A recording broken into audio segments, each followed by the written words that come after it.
ಜೀವನದಲ್ಲಿ ಎಷ್ಟೋ ಜನ ಹೇಳ್ತಾರೆ, ನಾನ್ ತುಂಬಾ ಕಷ್ಟಪಟ್ಟೆ ಆದ್ರೂ ಫಲ ಸಿಗ್ಲಿಲ್ಲ, ನಾನು ಒಳ್ಳೆಯವನೇ ಆದ್ರೂ ನನ್ನ ಜೀವನದಲ್ಲಿ ಸಮಸ್ಯೆಗಳೇ ಹೆಚ್ಚು ಅಂತ.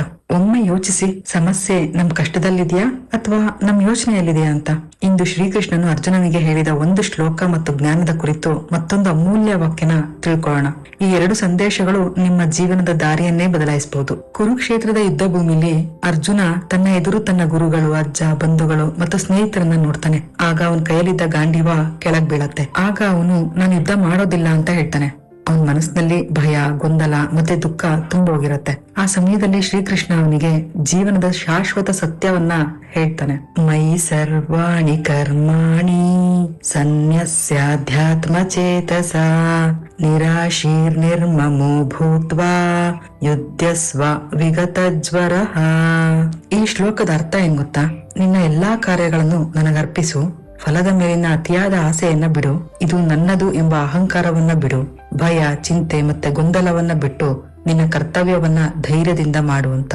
ಈ ಶ್ಲೋಕದ ಆಳವಾದ ಅರ್ಥ ಏನ್ ಗೊತ್ತಾ? ಶ್ರೀಕೃಷ್ಣ ಅರ್ಜುನನಿಗೆ ಯುದ್ಧ ಮಾಡುವಂತ ಮಾತ್ರ ಹೇಳಿಲ್ಲ. ಅವ್ರು ಹೇಳಿದ್ದು, ನಿನ್ನ ಕೆಲಸ ಕರ್ತವ್ಯ ಮಾಡುವುದು, ಫಲವನ್ನ ನಿಯಂತ್ರಿಸುವುದು ದೇವ್ರ ಕೈಯಲ್ಲಿದೆ. ನಮ್ ಜೀವನದಲ್ಲಿಯೂ ಇದೇ ಸತ್ಯ. ನಾವು ಬೀಜ ಬಿತ್ತಬಹುದು, ಆದ್ರೆ ಮಳೆ ಸುರಿಸೋದು ನಮ್ ಕೈಯಲ್ಲಿಲ್ಲ. ನಾವು ಓದ್ಬಹುದು, ಆದ್ರೆ ಪ್ರಶ್ನೆ ಪತ್ರಿಕೆ ನಮ್ ಕೈಯಲ್ಲಿರೋದಿಲ್ಲ. ಈ ಶ್ಲೋಕದ ಎರಡನೇ ಸಂದೇಶ ಏನ್ ಗೊತ್ತಾ? ಜ್ಞಾನದ ಮಹತ್ವ. ಜ್ಞಾನಿಯು ಹೃದಯದಿಂದ ವಿವೇಕಿ ಎಂದು ಕರೆಯಲ್ಪಡುವನು.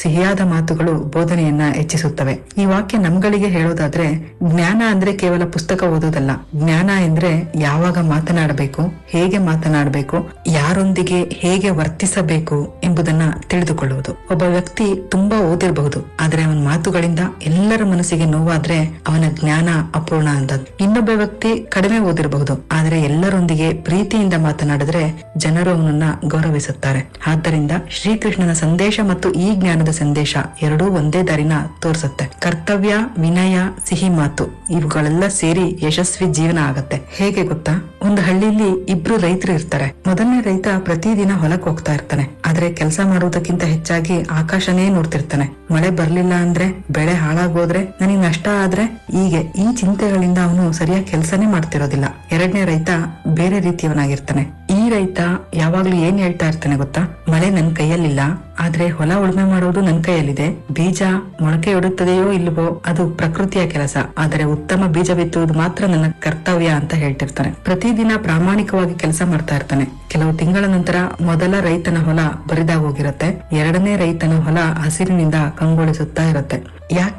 ಯಾಕಂದ್ರೆ ಒಬ್ಬನು ಚಿಂತೆಯಲ್ಲೇ ಸಮಯ ಕಳೆದುಕೊಂಡಿರ್ತಾನೆ, ಇನ್ನೊಬ್ಬನು ಕರ್ತವ್ಯದಲ್ಲಿ ಸಮಯ ಹೂಡಿರ್ತಾನೆ. ಕೆಲಸ ಮಾಡು, ಸೋಮಾರಿತನ ಬಿಡು ಅಂತ. ಎರಡನೇದು, ಕೆಲಸವನ್ನು ದೇವರಿಗೆ ಅರ್ಪಿಸು, ಪ್ರಾಮಾಣಿಕತೆಯಿಂದ ಮಾಡು ಅಂತ. ಮೂರನೇದು, ಅಹಂಕಾರ ಬಿಡು, ನಾನ್ ಮಾತ್ರ ಎನ್ನುವ ಭಾವನೆ ಬೇಡ ಅಂತ. ನಾಲ್ಕನೇದು, ಫಲದ ಚಿಂತೆಯನ್ನು ಬಿಡು, ಫಲ ಸರಿಯಾದ ಸಮಯದಲ್ಲಿ ಬರುತ್ತದೆ ಅಂತ. ಕೊನೆಯ ಸಂದೇಶ ಏನ್ ಗೊತ್ತಾ? ಇಂದು ಮನೆಗೆ ಹೋಗುವ ಮೊದಲು ನಿಮ್ಮನ್ನ ನೀವು ಕೇಳ್ಕೊಳ್ಳಿ, ನಾನು ಕರ್ತವ್ಯ ಮಾಡುತ್ತಿದ್ದೇನಾ ಅಥವಾ ಫಲದ ಹಿಂದೆ ಓಡುತ್ತಿದ್ದೇನಾ ಅಂತ. ನೆನಪಿಡಿ, ಮರವು ಪ್ರತಿದಿನ ಹಣ್ಣು ಕೊಡಲ್ಲ. ಮೊದಲು ಬೀಜ, ನಂತರ ಬೇರು, ನಂತರ ಕಾಂಡ, ನಂತರ ಕೊಂಬೆ, ನಂತರ ಎಲೆ, ಕೊನೆಗೆ ಹಣ್ಣನ್ನ ಬಿಡೋದು. ಜೀವನನು ಕೂಡ ಹಾಗೇನೆ. ಇಂದು ನೀವು ಮಾಡುವ ಪ್ರಾಮಾಣಿಕ ಕರ್ತವ್ಯವೇ ನಾಳೆಯ ಯಶಸ್ಸಿನ ಬೀಜವಾಗಿರುತ್ತೆ. ಕೊನೆ ಸಾಲೇನ್ ಗೊತ್ತಾ? ಫಲವನ್ನ ಹಿಡಿಯಲು ಓಡಬೇಡಿ, ನಿಮ್ಮ ಕರ್ತವ್ಯವನ್ನ ಹಿಡಿದುಕೊಳ್ಳಿ. ಸರಿಯಾದ ಸಮಯದಲ್ಲಿ ಫಲವೇ ನಿಮ್ಮನ್ನ ಹುಡುಕಿಕೊಂಡು ಬರುತ್ತದೆ. ಈ ವಿಡಿಯೋ ನಿಮಗೆ ಇಷ್ಟ ಆಗಿದ್ರೆ ಲೈಕ್ ಮಾಡಿ, ಶೇರ್ ಮಾಡಿ, ಹಾಗೆ ಕಮೆಂಟ್ ಮಾಡೋದನ್ನ ಮರಿಬೇಡಿ. ಈ ತರಹದ ಮೋಟಿವೇಶನ್ ವಿಡಿಯೋಗಳಿಗಾಗಿ ಈಗಲೇ ಈ ಚಾನೆಲ್ ನ ಸಬ್ಸ್ಕ್ರೈಬ್ ಮಾಡಿ.